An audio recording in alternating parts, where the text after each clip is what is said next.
Good afternoon, friends. On behalf of Press Information Bureau, I welcome you all to this press conference on Union Budget 26-27. At the outset, I offer my sincere congratulations to Honorable Finance Minister Srimati Nirmala Sitharamanji for presenting the Budget 26-27 in Parliament today. I extend a very warm welcome to you, ma'am.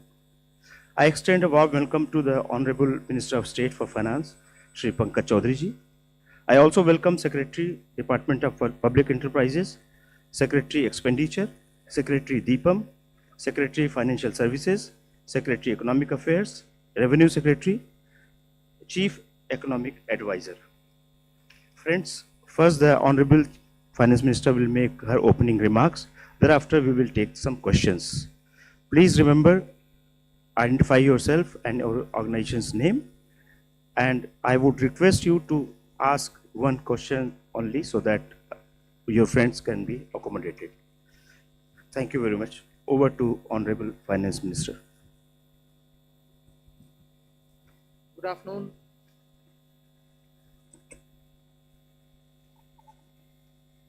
This is the customary press conference that we hold with all the secretaries. You've heard the entire budget being presented in the Parliament.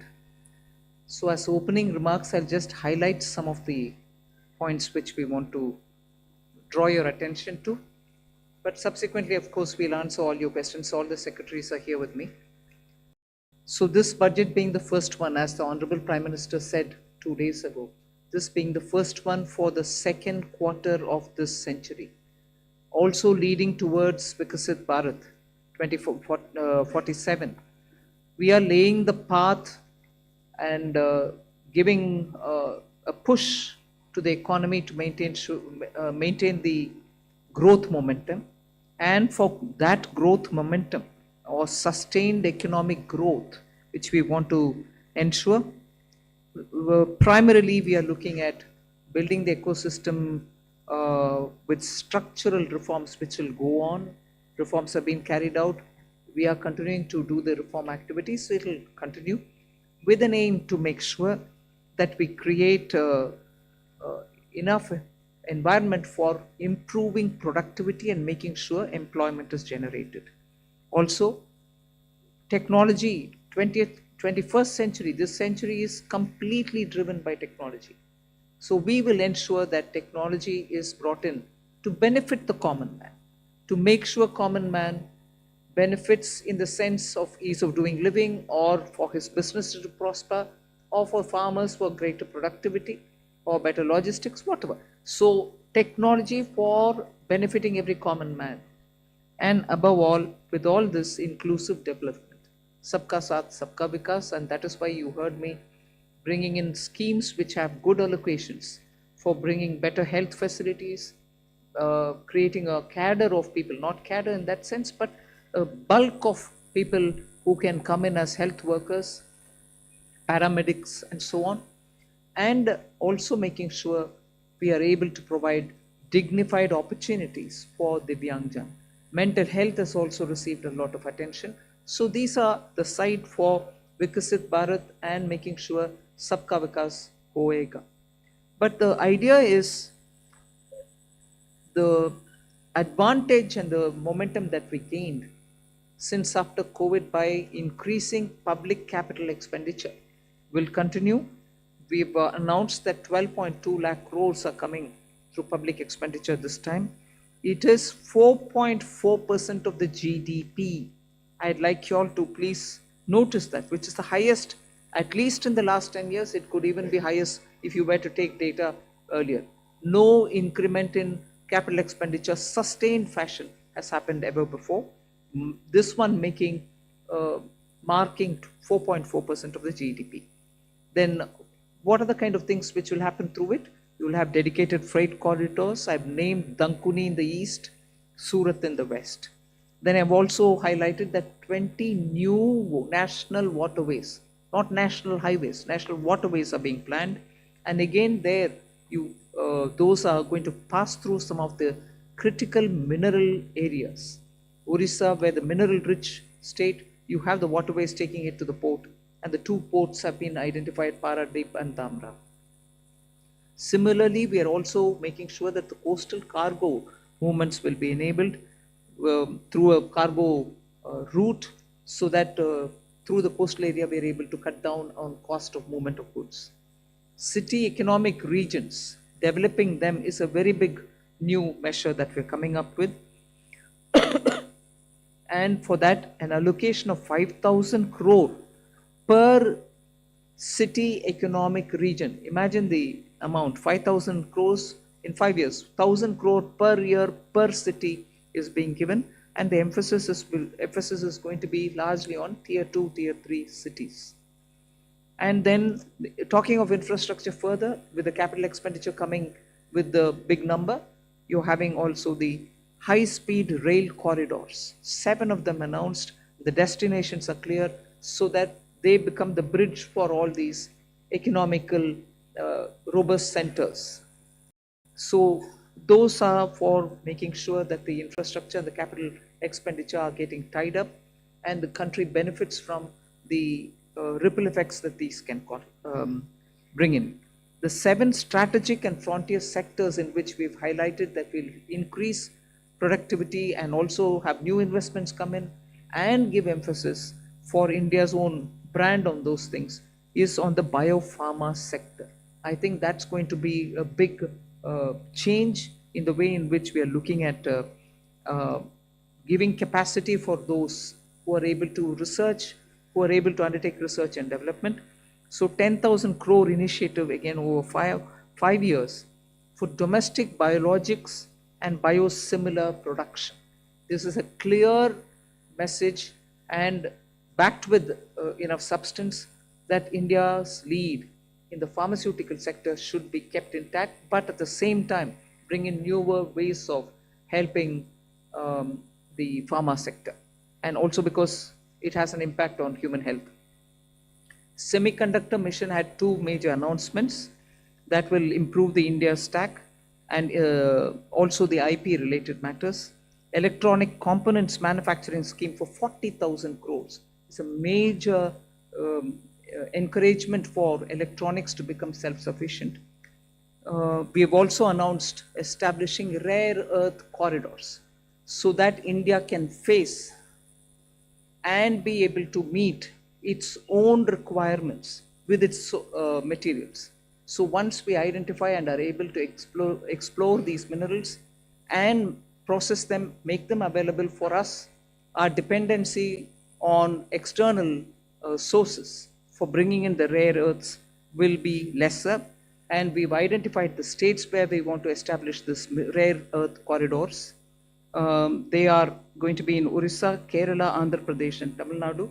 So these are very important developments, and they are going to have multiple decadal impact on the Indian economy. Our dependence on magnets and rare earths will be brought down.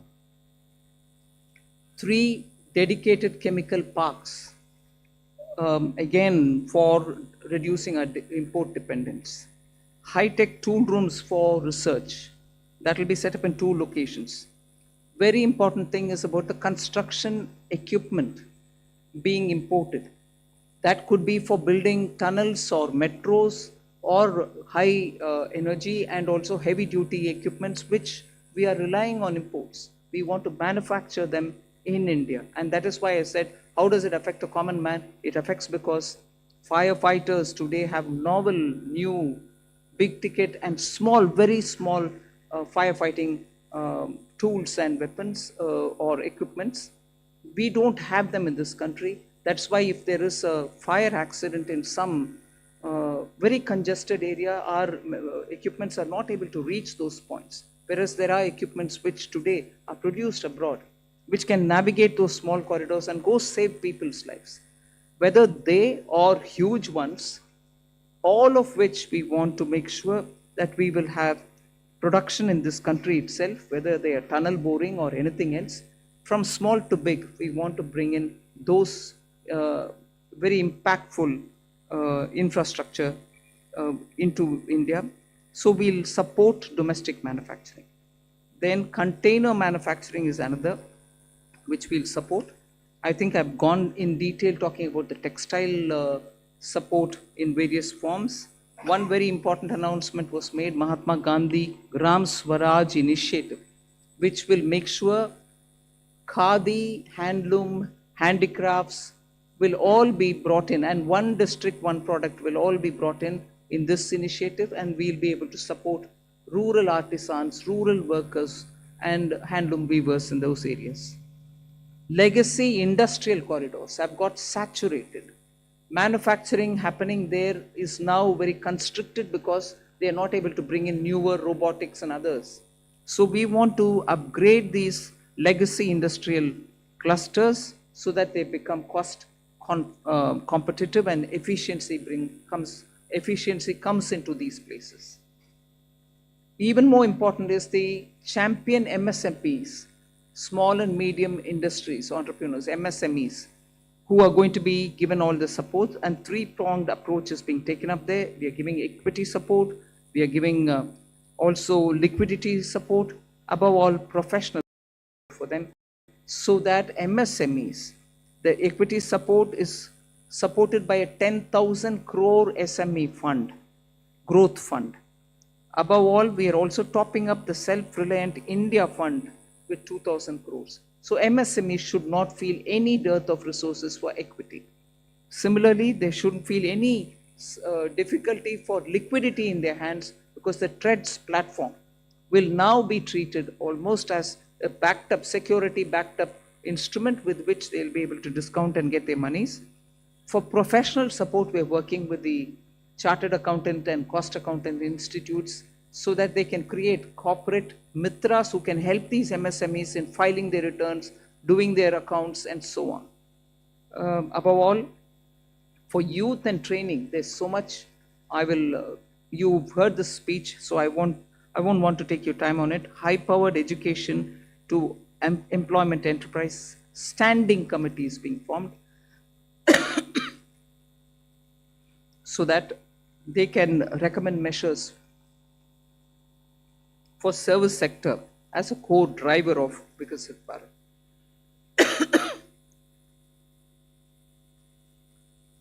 Part B concentrated a lot on tax and related concessions that are being offered. More importantly is the process simplification which has been announced.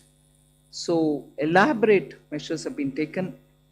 You will be able to also seek clarification if you want. New export opportunities for fishermen who can go into the economic India's zones, high seas, and also assess and access the global markets. The one very touching, and I really was moved by this proposal, is where we have identified 17 drugs or medicines which are going to be basic custom duty exempt, which are important for cancer patients. Similarly, 7 more rare diseases are added to the import exemption list of the import duties. Baggage clearance and personal items which you bring in when you travel are all being given enhanced duty-free allowance. Besides that, there are quite a few direct tax and indirect tax proposals. Decriminalizing the penalty proceedings and support to the IT sector are some of the high points. As an opening remark, I'll conclude here. I'm sure you'll be able to ask questions and seek clarification. Thank you for coming. Thank you, ma'am. I'll start this question, taking the questions. First question is 17.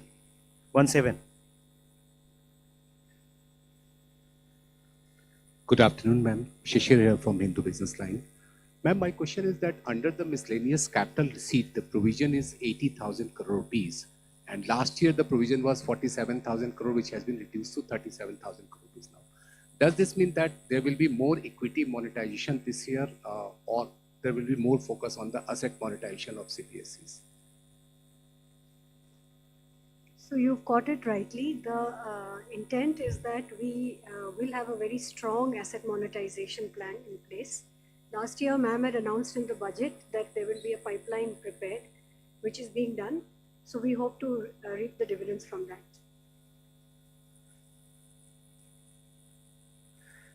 238. Ma'am, Timsi Jaipuria, this side from CNBC TV 18. I just wanted to know the rationale behind the hike in STT in futures and options.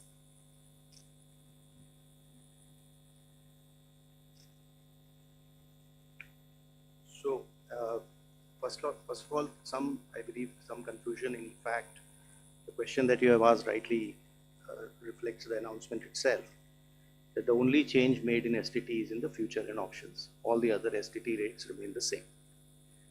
The primary objective of raising the tax rates on STT has been that it is felt that when you look at the volume of transactions in futures and options, whether you compare it to the size of GDP or size of the underlying securities market, it is largely in the realm of heavy speculation, which results in losses to small, retail, unsophisticated investors. And the government's intention is to discourage speculative tendencies. And the increase in rate is essentially in that direction. So it is meant to essentially handle the systemic risk in derivative markets. Even after this increase, however, the rates of STT will remain modest compared to the volume of the transactions that is happening there. This is the reason. 54. Ma'am Tarun Sharma from Zee Business. Ma'am आपने पूरा budget जो है वो new emerging sector पे बड़ा focus रखा है. Ma'am मेरा सवाल आपसे दो हैं यदि आप अलाउ करें. एक, मैम आपने जो एक्साइज ड्यूटी का कैलकुलेशन किया है वो पिछले बजट एस्टिमेट से इस बजट एस्टिमेट में तकरीबन 22% की ग्रोथ देखने को मिली है. दूसरा, मैम जो आपने एमएसएमई के लिए कहा कि जो ट्रांजैक्शंस होंगे उसके लिए आप एक्सचेंज प्लेटफॉर्म का यूज़ करना होगा, तो क्या मैम ये सीपीएसईज के लिए कंपलसरी होगा जो डिस्काउंट ट्रेडिंग की जो बात है? Thank you. I'll take the second question, ma'am. So, हाँ, ये CPSEs के लिए मैंडेटरी होगा कि discounting as well as non discounted bills दोनों को ही ट्रेड्स पे करना होगा ताकि वो 45 दिन में भुगतान MSME को कर पाए. और ये हर तरह से चेक कर लिया गया है कि ये हो सकता है. So we want to make CPSEs as pioneers. We hope, like ma'am has said in her speech also, that other corporates will also follow.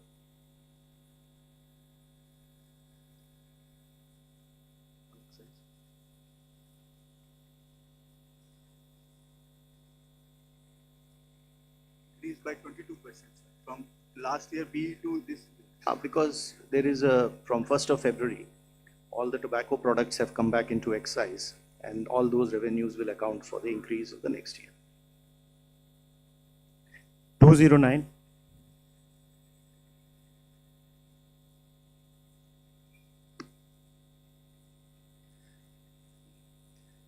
Ma'am, Prakash Predashi from ET now.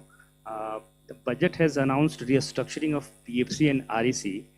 What will this restructuring look like? And does this also mean that these NBFC will be merged going forward? What is the later part of your question? That these NBFCs are not Will be going to? merged going forward? Yeah, I've said we are rationalizing it. You'll get to know as we go forward. We want to streamline it, and therefore we'll be taking some steps. We'll let you know the moment we decide how to go about it.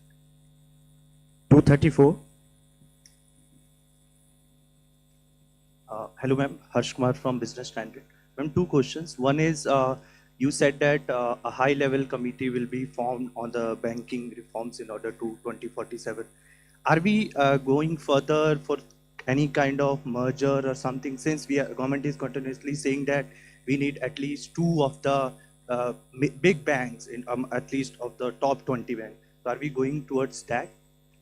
No, first of all, when I say that it's going to be a high-level committee which is going to look into it, the terms of reference will be prepared, and we are looking at committee to go into the entire expanse of the banking sector so that they come up with recommendations which help us to plan for banking for 2047.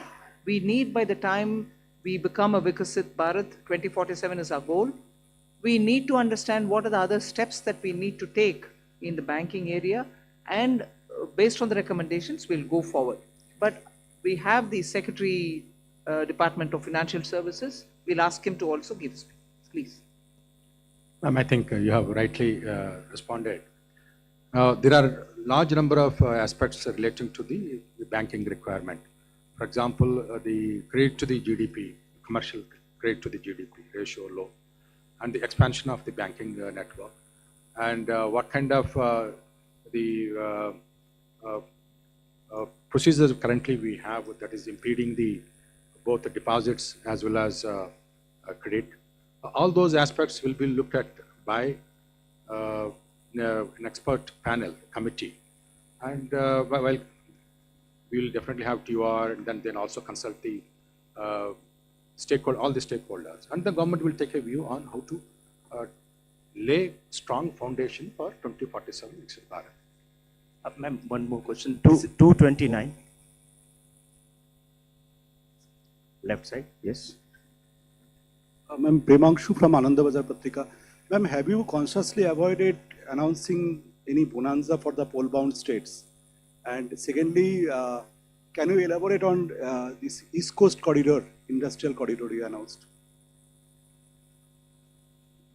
See, the industrial corridors are very critical for supply chains. We need a predictable mineral, rare earth and magnet related products to be made available for India's manufacturing, whether it's lithium ion, whether it's automobile sector, whether it's the new age solar.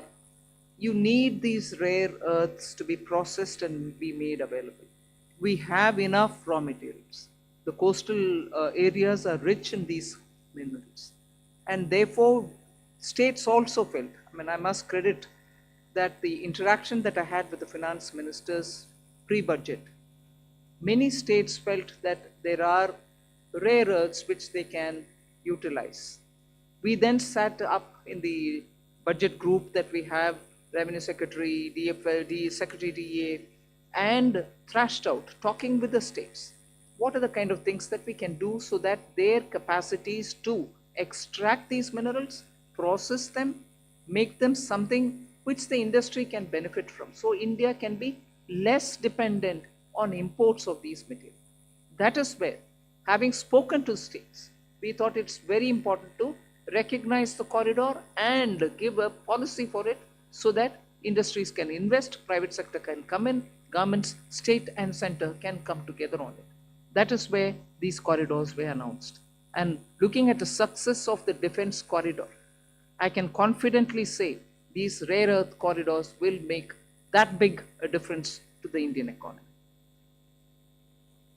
The first question, I think there's enough to cover all the election states. If I do, you will ask me, why have you done it only for the election states?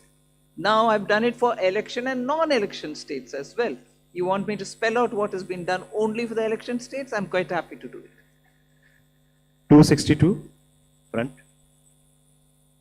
At the front, please. Here. Front. Good afternoon, ma'am. Sapna Das here from CNBC TV 18. Two quick questions. Just wanted to understand the gross borrowing at over 17 lakh odd crore. Would the government look at it as being on the higher side? Just asking that. And within that also, if you look at your net tax revenue stream, of course, B2RE it's higher, and a lot of concessions have been given away both on direct and indirect taxes. But the trend seems to be a bit flat, around 28 lakh odd crore. So if you could explain to us, how is this entire thing looking? And second, ma'am, in terms of the disinvestment aim, 80 odd thousand crores, would this also include IDBI stake sale sometime in FY27, ma'am? Thank you very much. So you've covered a number of secretaries all at one go. So on the borrowings, no, we don't think it's on the higher side because the net market borrowings are in the range of 11.73, which is been plus around that number for the last couple of years. The larger number is because we have 5.5 lakh crores which have to be repaid this year. So to that extent, we don't think that it's a large number. We have a plan how to manage this. And according to that plan, which also gets released from time to time, the markets would also know as well as all of you. 4. Okay. So, on the tax tree, because of some concessions that were given this year, there has been some course correction. But if you look at the next year, the direct tax is growing at 11.4% and continues to be 3.1% of the GDP. The total collection would be 6.9%. The indirect tax excise is growing very healthily because of the base correction, the base which has got added. Customs too is showing a decent policy. So on the tax revenue, I think we are looking up. And even GST, as you would have seen the collection figures today, after rate rationalization, the buoyancy which we had expected, and in this hall we had discussed about it, you can see that coming back on the tax. Hi, ma'am. Meghna Mittal from Money Control. The fiscal deficit target that you have set for next year from 4.4 to 4.3 is being seen as very, very gradual.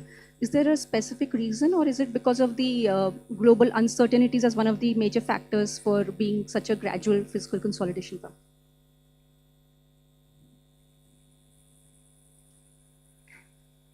I would have thought you'll appreciate it being gradual. Because particularly fiscal, drastic changes don't go down well. One or the other section gets hurt. We will have to be gradual, but yet keep it well within that band which gives confidence, and to show that we care for fiscal prudent management. There's no point in me dropping it to, let's say, 4. It has to be steady so that the economy goes in a steady speed. So it is a responsible number and realistic number. It's not as if I wanted it to be so gradual. It is a responsible number. We should achieve it and equally not bring in any kind of turbulence anyway. Thank you. From the center flank, 190. Thank you, and congratulations on a very comprehensive budget. Before you start, I was going to look at PIB and say this side is being ignored. Yes. But good that he called you. Thank you. I'm Aprajita Saxena from CNBC International in Singapore. I'm very curious because you started talking about tech, and I want to ask a question about the ISM 2.0. There are those on the outside who say that India sort of lags when it comes to AI innovation, especially innate innovative LLMs. Is the strategy of ISM 2.0 to sort of become part of the global value chain, or are you more positioning towards India creating its own native LLMs? Thank you. I think Kashmini Vaishnav, the minister, has been speaking extensively about this. There are several aspects of it. We want to be sure that in the semiconductor domain, we have every expertise for all those 5 major chip or modeling or the infrastructure, design, every aspect of it. So he is talking about creating capacities within the country to be able to have that kind of a infrastructure well laid out within the country. And similarly, if you're looking at the way in which our startups are working, using AI, and very clearly we have also shown a path that it is not just the large language models, but also smaller ones, medium-sized ones, which can serve the requirement of your economy. So AI in India, particularly when you have a huge demographic dividend, will have to give us results to ensure that our people have work, and also the opportunities are going to be enticing enough for the youth. It cannot replace human efforts. So we are at the same time redefining for ourselves, if I may use that expression, on how to use AI, what is the capacity that we have to create, the kind of infrastructure that we have to lay in the ground for it. Equally, the products which come out of it will have to benefit our people, because our youth are revving to do more and new. For them to do something new and for them to do something more, we have to create benefits out of AI rather than push along with AI unthinkingly, that it doesn't serve our people. So I think these many different factors play in making a decision on semiconductor. And that is where semiconductor ISM 2.0 looks into these aspects as well. And I'll ask the CEA to speak a bit on it because he spent a lot of time so that he could write effectively capturing what's happening now. Ananta, you want to say anything on it? Actually, we have to see the semiconductor mission and the announcements related to the rare earth corridor, which ma'am talked about a few minutes ago.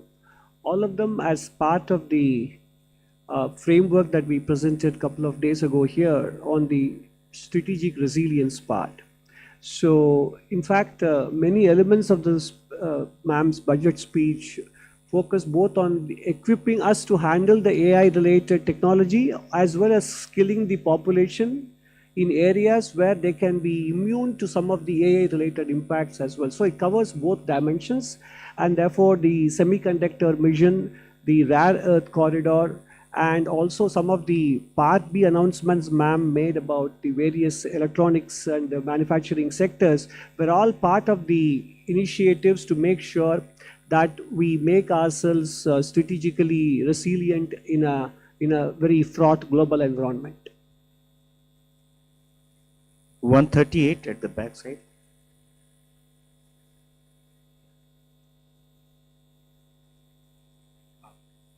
I'm Rishabh with NDTV Profit. Just wanted to ask on the buyback tax, the rationale behind it, because was it essential to do it now? Because in 2025, there were a lot of companies that came out with significant share buybacks. Also because, and also do you foresee sort of a reduction in buybacks? And secondly, on pollution-related schemes, the outlay has been very stagnant, but pollution as a problem remains. Is this not a policy priority for the government now? On the buyback, I'll have Revenue Secretary brief us. First of all, on the buyback, I'd like to clarify. I hope that the point was clear enough in the speech also, that it is in fact, a relief. It's not a tax, additional tax. It is a relief.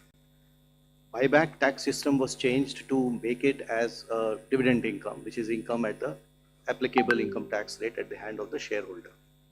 It has been corrected now, and we have put the tax to be in the hands of shareholder as a capital gains tax, which long term, for example, will be only 12.5%. So there is a correction and a relief which has been given to the shareholders. All that has been done is, the whole objective of doing that change at that time was misuse of a tax arbitrage by promoters. So the change made for promoter is that additional buyback tax on them, which again keeps things status quo for them. So even today, the marginal rate at which they would have been paying the tax as a dividend, which is at their respective income tax rates, we have kept it at 30 and 22. If it is a corporate, 22. If it is an individual, 30. So as far as promoters is concerned, it is status quo. As far as the other shareholders is concerned, it is actually a very big relief. So that is probably what may make the point a little clearer, the announcement itself clearer. 76 at the front side.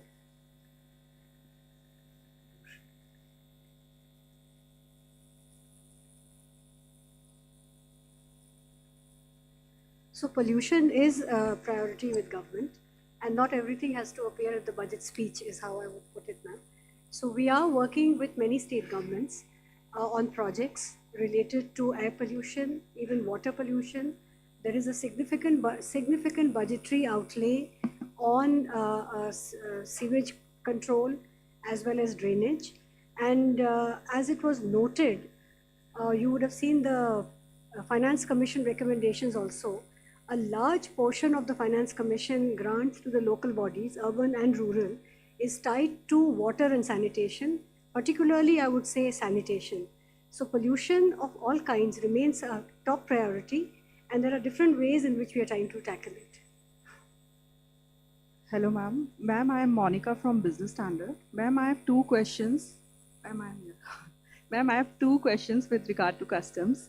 Ma'am, in your budget speech, you said that honest taxpayers will be able to close their case and they can pay the additional amount in view of penalty. So I want to know whether this is a customs amnesty scheme, and if you can just provide if you can provide the contours of this scheme. And also, ma'am, economic survey flagged the need for convergence between transfer pricing, which comes under income tax law, and customs valuation. But there was no mention in your budget speech. So is there any such proposal being considered by the government? Both on the direct tax and the indirect tax. This is not an amnesty scheme.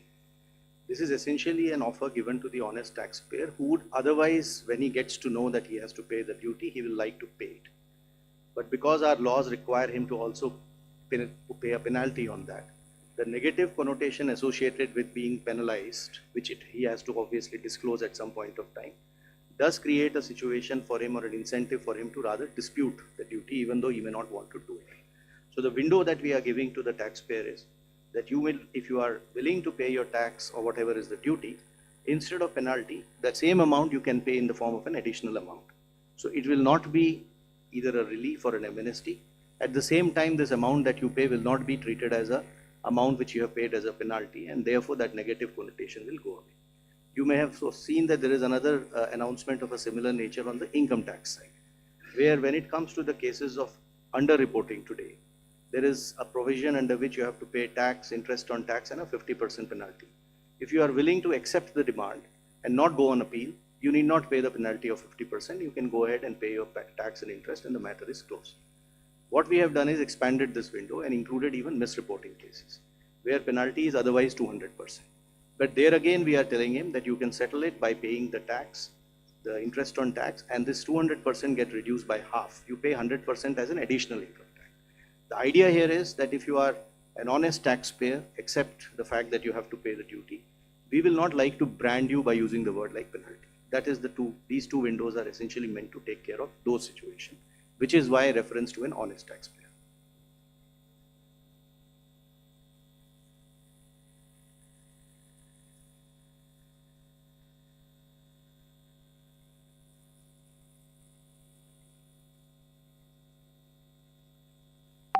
Yeah, we are examining that separately. 194. Left side, yes. Back. Ma'am, this is Amitol Singh from CNBC International. Congratulations to you and your entire team. I have two questions. The first is around foreign investors. There were a number of expectations that taxation structures would be changed, particularly when you think about things like withholding tax. So what we want to understand is whether that was even discussed within the government. And my second question is 15% defense spend increase. How much of that has to do with global uncertainty? Revenue Secretary can answer on the first question. See, global uncertainty is something which definitely occupies all the officials' mind when we are preparing for the budget. But I won't attribute it to be the cause for any one step. Across the board, we kept that in mind. So it's not the cause for any one thing that we've done or one thing which we did not do. That's kept in our mind. Our macroeconomic fundamentals are strong. You heard the CEA speak that despite you having a macro sound economic foundation, you're still sort of facing a world which is uncertain. And therefore, when currency, Indian rupee versus the dollar becomes an issue, you have done everything within the country to make sure your fundamentals are fine. But the uncertainty globally is affecting on many grounds, and we are seized of it for everything that we do, not for one particular thing, but ours. Yeah, I think today we need to look at what has been announced in the budget. So we would rather focus on that, because there would obviously be many of the issues which would be discussed and deliberated. But what has come out for you before in the budget is what is there, and we should probably focus on that. And if you saw that there are many announcements, especially which are addressing the needs for attracting investment in India, bringing more certainty, both for the residents who interact with their related parties, as well as for the non-residents who otherwise do business here. There's a whole host of those announcements. You would appreciate that what, for example, has been done in IT services is a change which is completely, and it's a fully comprehensive change, which practically will take care of just about 30 companies need to now sign APAs. The rest all 11,000 odd will be covered under one or the other system of certainty of taxation, either through safe harbor rules or through the APA agreements. So this has been a major change. In specific sectors where we felt that the residents needed certainty, we have provided that, whether it is in the data center, whether it is in manufacturing, electronics, even for the expats, if they are going to stay here, the experts for a longer time. On the data center, I just thought I'll take this opportunity to clarify, because there was some speculation about what has been done. The thought process in this is that a global entity which is providing kind of cloud-based data services uses data centers all over the world to provide services to the customers. So it is very difficult to connect one-on-one as to which data center has resulted in what type of revenue. So the international entity of this nature would like to set up data services centers in India, which is a net economic plus for us because it adds to that level, scale and level of economic activities. It has strategic purpose too. So the arrangement we have done is, just because that entity will set up data service centers and will use this as one of the many to provide services globally, should not become a cause of uncertainty for it that its global income will get taxed here. So that is the certainty which we are giving to it. Quite naturally, the data service center, which is located in India, will be taxed depending on the way it is positioned. And that entity will be selling its services to customers in India through a reseller entity, which again gets taxed. What we are excluding from taxation is this global entity, which is essentially doing cloud-based services, using data services centers across. And we do not want it to be deterred from enhancing its business footprint in India to provide such global services. I'll just come in to add to that point on foreign investors, to point out one or two points on the Part A side also, which are important. One is that this was this ask from AIFs for a very long time, that most AIFs in our country are formed as trusts. Their request had been for a pretty long time to consider if the LLP Act can be modified and amended to align it with the functional requirements of AIFs. That has been announced today, which is a very big sort of move forward, as it will allow them to, the amendments are going to be of such a nature that by becoming LLPs, first of all, the liability will get limited. And then there are going to be amendments which will also allow for document filing rationalized for entry and exit of partners, and similar such things to make it easy for the AIF partners. So that's one of the announcements today. The other was the announcement on the PROIs and the relaxations given therein of how much they can invest in a company individually and together. So those limits have been significantly enhanced, and all of it has been rationalized in line with OCIs and NRIs. Other than that, the FEM NDI rules, we intend to review it for two things. One is, again, we are continuously in touch with investors. There are asks over there. So instead of doing it one by one, this shows the intent of the government to actually reach out and address the world which is interested in investing in India and make it easy for them to do so. 214. Ma'am, मैं आलोक प्रियदर्शी हूँ CNBC हवाई से। Ma'am, मेरा सवाल यही है कि जो सवाल STT से रिलेटेड है, सिक्योरिटी ट्रांजैक्शन टैक्स से, मैम यहाँ पे मैम जो पॉलिसी है फ्यूचर एंड ऑप्शन लेक को लेकर सरकार की क्या पॉलिसी है, थोड़ा सा स्पष्ट करें। और दूसरा कि जो STT बढ़ाया गया है, बहुत ही जैसे रेवेन्यू सरकार की बहुत मामूली बढ़ोतरी की गई है, तो क्या इससे जो सरकार की पॉलिसी कि रिटेल इन्वेस्टर्स को ऐसे जो बहुत हाई रिस्क की इंस्ट्रूमेंट है उनमें निवेश से एक तरह से कॉशन करने की पॉलिसी है, तो क्या इससे ये मकसद हासिल होता है क्या? I'll ask the Revenue Secretary to go into the details, but आपका विषय जो मकसद के ऊपर बात कर रहे हैं ना, मैं पिछले बजट के समय में भी इसका एक्सप्लेन भी की। We are touching only the futures and options. STT otherwise बाकी सब का ट्रांजैक्शन के ऊपर कोई नहीं किया, मगर जहां स्पेकुलेशन, हिंदी में सट्टा बोलते हैं, स्पेकुलेशन ज्यादा और समटाइम्स हाईली रिस्की, क्योंकि हमें मैसेज आता है लोगों से कि इधर बहुत लॉस भी फेस कर रहे हैं लोग जिनके हाथ में इतना एक्स्ट्रा पैसा भी नहीं है जिससे वो स्पेकुलेट कर सकते हैं।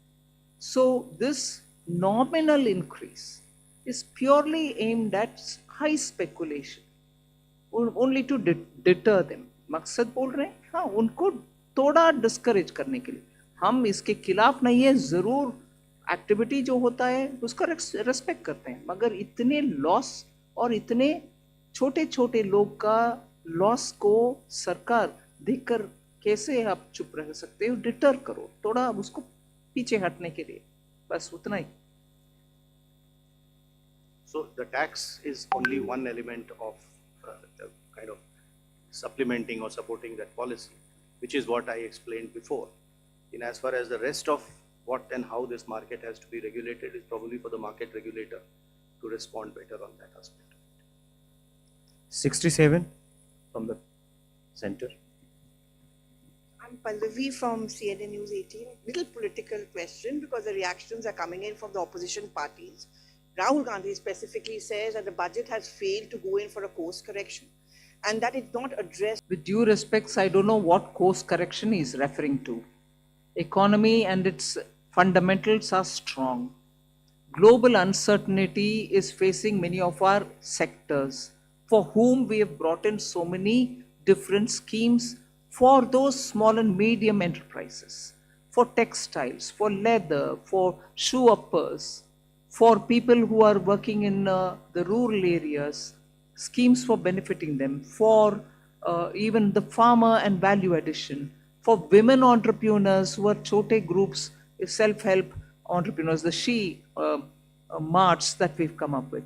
These are ways in which we are reaching out to the common small people to make sure that they don't have to face big changes in their life because of any volatility coming from outside. They could be contributing to exporting small things, but different uncertainties can affect them equally. Many of them have been shown as successful because you see when you go there, Lakpati Didis is a fantastic difference made to women in the rural areas. Now we are bringing them together to sell their wares. Are these not measures through which we are reaching out for the poor, the small, those in a difficult terrain or in rural areas? And with all this, the fundamentals of the economy remain strong. And that has come out even in the economic survey. So, well, politically you want to criticize, you're welcome, please do it. But if you want to give me the facts on which you're basing your argument, I'm willing to hear and willing to reply to that.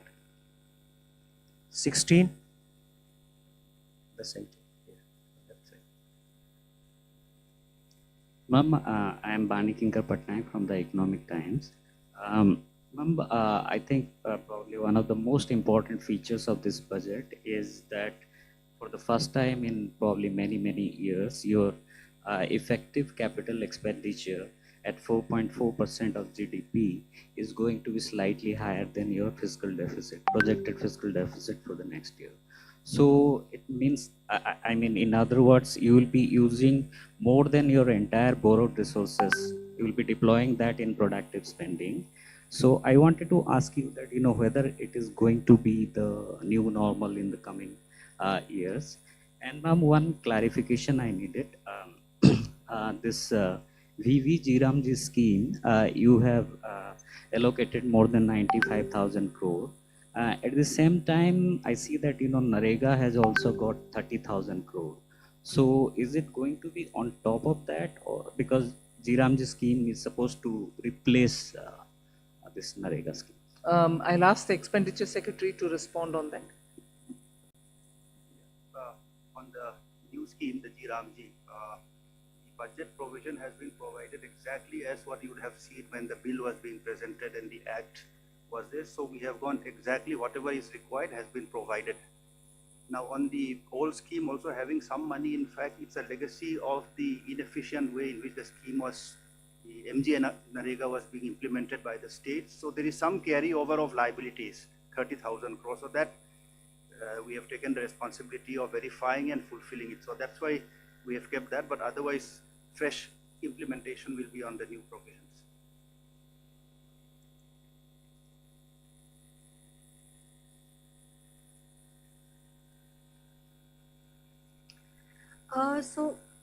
I would say that the fact that we have an annual budget means that we review everything annually. So I will leave it at that. We have done our fiscal math, and I think we come with a certain credibility on the fisc that we are confident of meeting, and while adhering to our commitment to higher capex. And fiscal deficit financing, as we have always done, is through a mix of market borrowings as well as NSSF. So that will continue. So there's not many major changes like that. Thank you. 37 at the back, yeah. Hi ma'am, this is Shrimi Chaudhary from NDTV Profit. Just wanted to understand that this one-time foreign asset disclosure scheme, how that will be different from the similar scheme in the past, and if you could elaborate a contour of that, and also is there any estimation of undisclosed foreign assets being done by the department? So this scheme is meant, first of all, for small taxpayers. There is a ceiling of the amount that can be disclosed. This window was provided for the first 3 months when the act was brought in, the BMA Act, and that time people utilized it. What has been found is that there are many small taxpayers who, because of their ignorance, etc., have not been able to do proper disclosures. So this window is being given as a one-time 6-month window for such small taxpayers, the list of which some idea of who they are has been given in the budget speech also. So there are two streams in this window.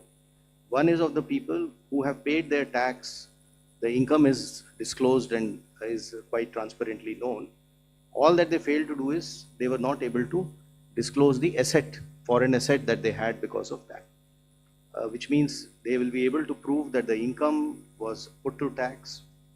However, the asset was not, just the only thing they did not do is they did not disclose it in their returns to the income tax department. So this is the window B, where we are saying that if you have a foreign asset of up to 5 crores, you can pay a fine of 1 lakh rupees, which today under the Act would have entailed them a fine of 10 lakh, a penalty of 10 lakh rupees and prosecution. So you will get both immunity from penalty and prosecution, and you can declare those assets. This is category B. There would also be category of people who may not have been able to or have not properly disclosed their income.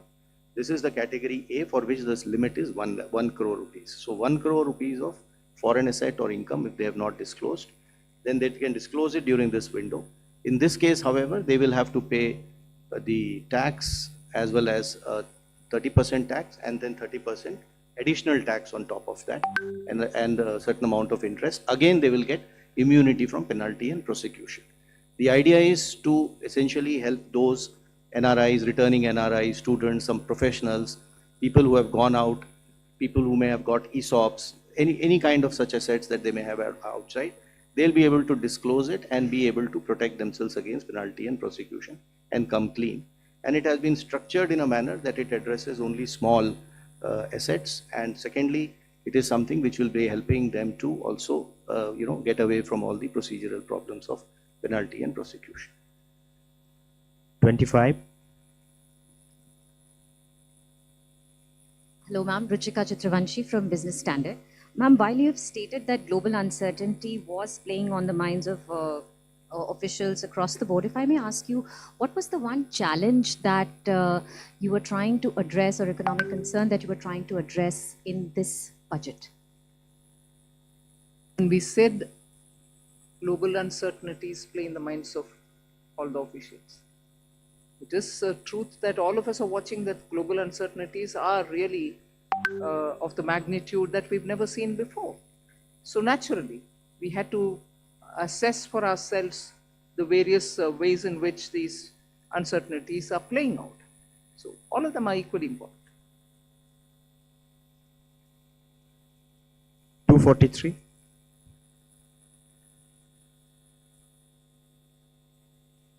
Good afternoon, ma'am. Kriti Ambe from Informist Media. Ma'am, this year's nominal GDP projection, the projection of 393 lakh crore, does it take into account the upcoming base year revision, or is it possible that this number would undergo further revision when MOSPI releases the new base year and releases its estimates based on the new base year by the end of February? Let the CEA and the Secretary EA answer that. The 393 lakh crores or 10% nominal GDP growth was arrived at based on the existing GDP base year and the methodology. Ma'am, if I could follow up on that, back in 2015 when the base year revision had happened, the previous years 14 and 13 numbers went up, nominal number went up by what, odd 9 lakh crore. So if FY26 number goes up by that sort of magnitude, or even if not from 357, it goes to 360, your fiscal deficit estimate would come down even further. So do you think there is possibility You began your question with the if, right? No answers from my side for ifs. Sure, thank you, ma'am. 45. I think what sent. Hello ma'am, this is Pushpita Dey from the New Indian Express. So a lot of custom duty reductions have been introduced. So how do you see the impact on the revenue, and also particularly for the consumer goods like 50% duty reduction, will there be any measures to ensure there is no dumping after the reduction happen? And also not particularly related to the budget, after the recent Tiger Global Tax Supreme Court verdict, do you see there will be any impact on the foreign investment for India? Thank you. Customs duty, the reductions, etc., which have been given have a logic for that sector, the need for those items to be brought into India, and customs duty not to add cost to it. So there is an economic logic of why it has been done. And if you have seen, most of them are meant to essentially enhance either manufacturing or value addition within India, or help the cause of exporters who are using those imported items to export items from out of India. So this is a very conscious sectoral call. For each sector item, the value chain has been analyzed, based upon which decision on whatever moderation or whatever calibration of duties were to be done have been done. The second part in terms of revenues, etc. is concerned, what you would have seen is there are a lot of custom process reforms that have been proposed. And the idea is essentially to enhance the volume of international trade, which should fetch us more revenues rather than playing on the rate itself. So we do hope that these process reforms will encourage more people to kind of, export in the process, probably the part of global value chain, more exports, and duty or revenues will be a result of that buoyancy. I just want to add one additional point to what my colleague Revenue Secretary said.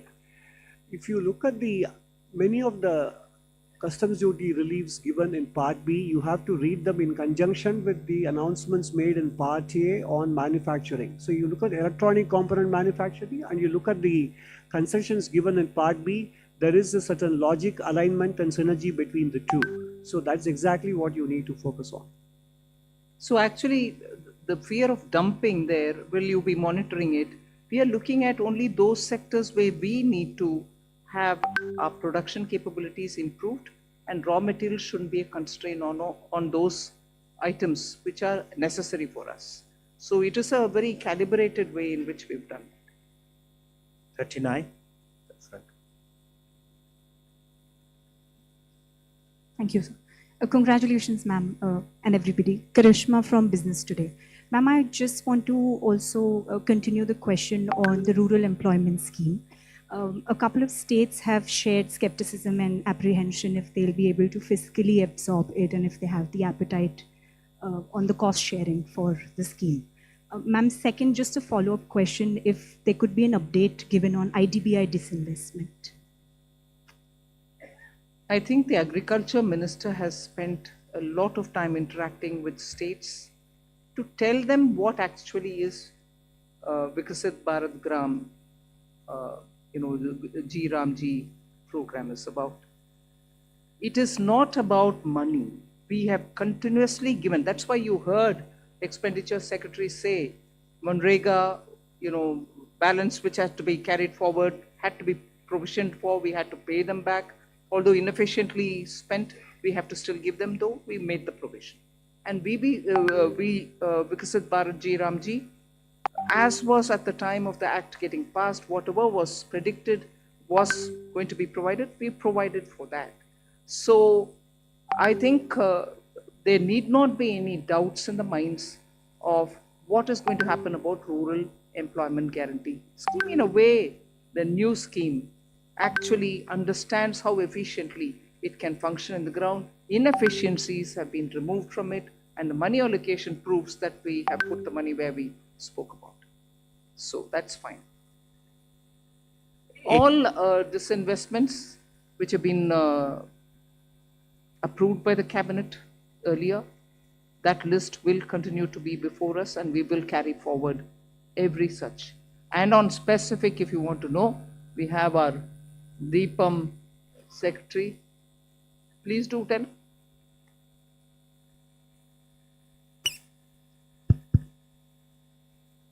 I think one thing we must keep in mind is that we follow a composite strategy, and disinvestment and closure have to be seen together as part of that composite strategy, which enhance or increase the participation and efficiency of the private sector. As part of that strategy, as Honorable FM said, whatever in principle approvals we have obtained for both disinvestment and closure, say about 50 of them, half of them have already been completed, which means about 12 closures and 13 strategic disinvestment transactions. The other ones are on track. That is why we keep aspirational targets, because we are fully on track and fully committed to completing each one of them and taking to a logical conclusion. Thank you. Yes. 81, backside.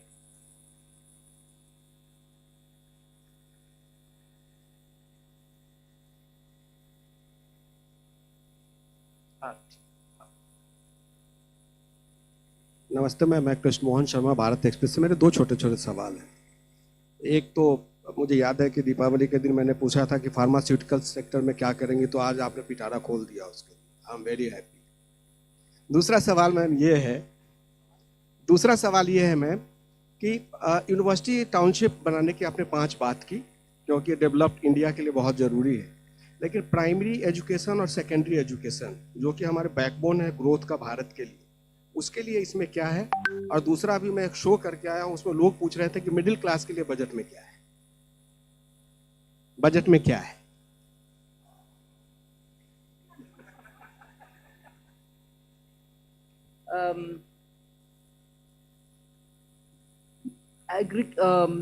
Higher education के लिए जब हम 5 university hubs बनाने जा रहे हैं, it is very important to recognize that आज private sector में यूनिवर्सिटीज़ बहुत आ रहे हैं।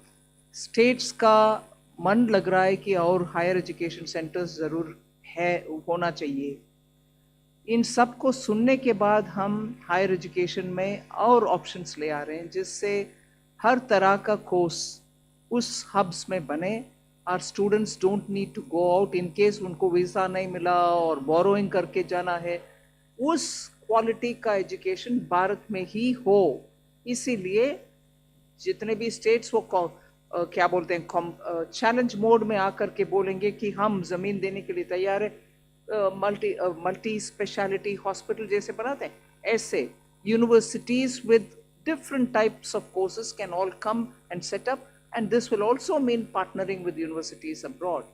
So higher education में जो flexibility के साथ function करना है, और हमारे students जो बाहर जा रहे हैं उनको उसी quality के education इधर देने का, ये नहीं कह रही हूँ मैं कि हमारे universities में quality नहीं है, मगर aspirational लोग को कुछ और certificate जब चाहते हैं, वो certificate क्यों ना भारत में ही ना मिलना, why don't we provide for it? And इसीलिए वो scheme ले आए।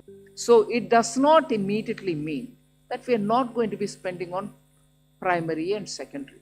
Primary and secondary में इतनी सारे states के साथ collaborate करते हुए, PM श्री स्कूल हो, नवोदय विद्यालय हो, प्राइमरी से लेकर हायर सेकेंडरी तक बहुत सारे कदम पिछले 5 साल में उठाया गया, न्यू एजुकेशन पॉलिसी आने के बाद उन सबको अभी भी सपोर्ट मिलेगा सेंटर से। हम कम नहीं कर रहे हैं बजट को। 22, the friend. Hello, ma'am. Good afternoon. This is Surbhi from Business Today. Ma'am, firstly, I wanted to understand the impact of your tax proposals, both on the direct and indirect tax side, and as well as the net implication. Ma'am, secondly, a very basic question in terms of your new fiscal anchor on central government debt reduction. What are the measures that will be followed on that? Thank you.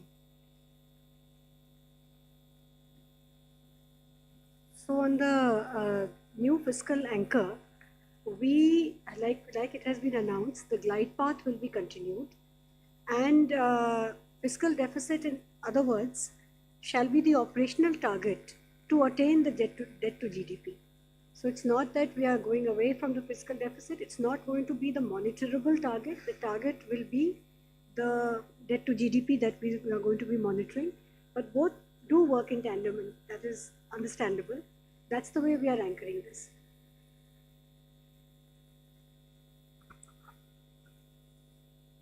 So I have already explained the growth rates for the tax the next year. So if you look at the buoyancy, for example, for direct tax, we are taking the buoyancy would be around 1.14. So which shows that we expect that with all these reforms, the tax growth should become and would be growing at a rate faster than that of the economy itself. So we do expect the tax income, the tax revenues to be sufficiently buoyant in the coming year. 46, this side, left.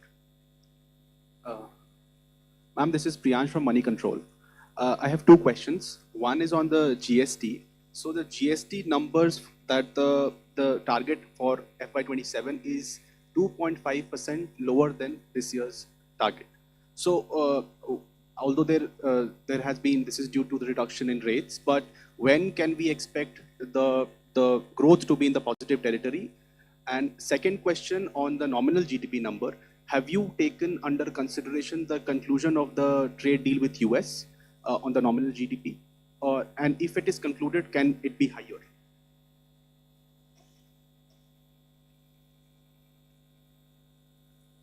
So the nominal GDP, as the CEA explained, has been calculated on an as-is where-is basis, which includes the US-India trade deal as-is where-is. When things change, we will see how the data shows up. 249.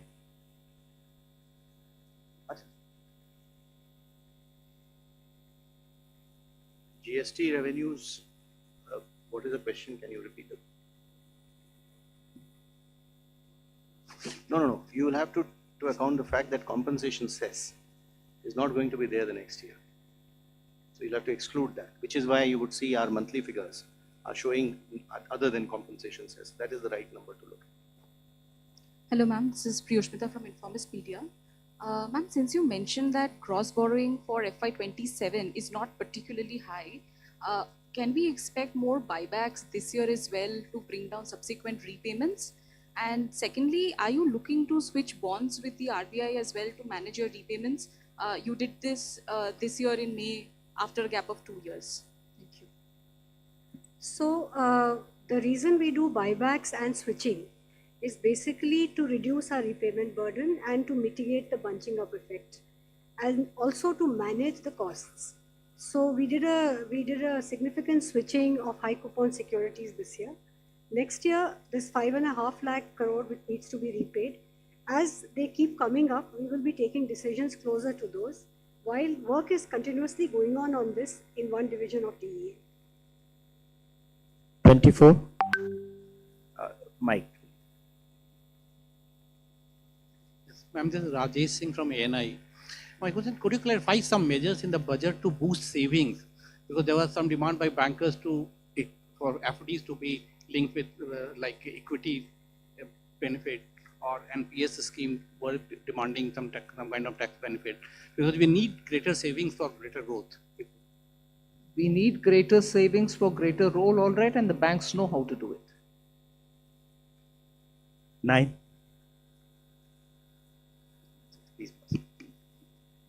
Hi, this is Adija from Money Control. I had two questions. One was on the fact that the economic survey had also raised some concerns about states' fiscal health and their borrowing, putting pressure on the sovereign borrowing rates also. I just wanted to understand, has the center thought about how do we want to tackle this with the states, because we are targeting a debt to GDP ratio, but we know overall debt to GDP ratio is the anchor that most global agencies look at and ideally needs to be looked at. Second, my question was on the FEMA rule changes. I just wanted to understand with the interaction with the investors or the stakeholders globally, what are the kind of demands or what are the kind of requests that are coming in, especially amid the status when it comes to foreign investor outflows. So what are we looking at, if we've thought about anything yet? Talking with states about their borrowing can only be done as a nudge conversation. Beyond that, the center cannot do. Equally, if you look at it, the center is also under Article 293(3), duty bound to make sure that the borrowings of the states are also monitored in a way. We can't curb them, but beyond their FRBM, we can sit with them and have a conversation.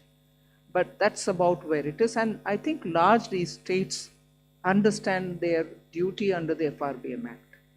So I leave it there, you understand. But on this question, the next question, the NDA. So on the NDI rules, there is a whole bunch of suggestions that we've got, but it's not like a review has started and a serious public consultation in a structured way started. So there have been, I don't remember from the top of my head, but some things on the definition of FDI itself, some investors have raised. And there are other such things, but when we like ma'am has announced today that a review will be taken place.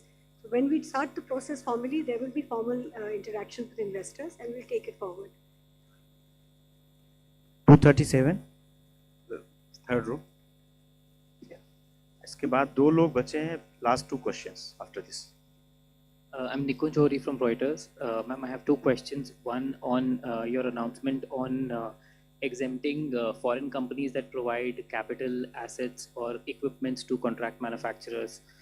They have been given a 5-year exemption. So will that help the likes of Apple and Samsung that have been ramping up production in India but face some tax uncertainty?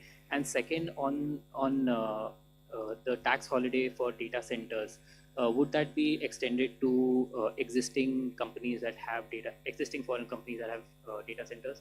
And lastly, there was a suggestion in the economic survey. I want to ask you whether the government would look at implementing it on diluting government stake in listed public sector companies. It suggested that you amend the definition of a government company through Companies Act and then lower your stake. So will that be given a serious thought? Thank you.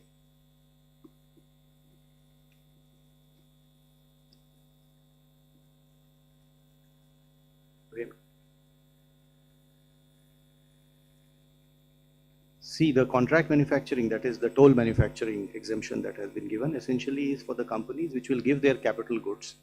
There will be no transaction, there will be no sale, no lease. It's just given because they have some reason to do it, business reason to do it. And it is utilized by the entity here to manufacture. So this will be in a bonded zone, customs bonded zone. Therefore, we are saying that if you bring your machine, and that machine is used by a local manufacturer to produce something, we will not consider this to be a PE connection to India, and we'll exempt you for 5 years. I mean, for 5 years, the possibility of it being PE because its machine is being used here is something we are giving him certainty by saying that we'll be exempting him for 5 years. So there'll be, for example, if a big company sends its proprietary manufacturing, testing, or some tools and machines here, and because of which its global income gets into the risk of being taxed, is what we are giving certainty on, by saying that for 5 years we'll be exempting it. The second part of your question, if you read the economic survey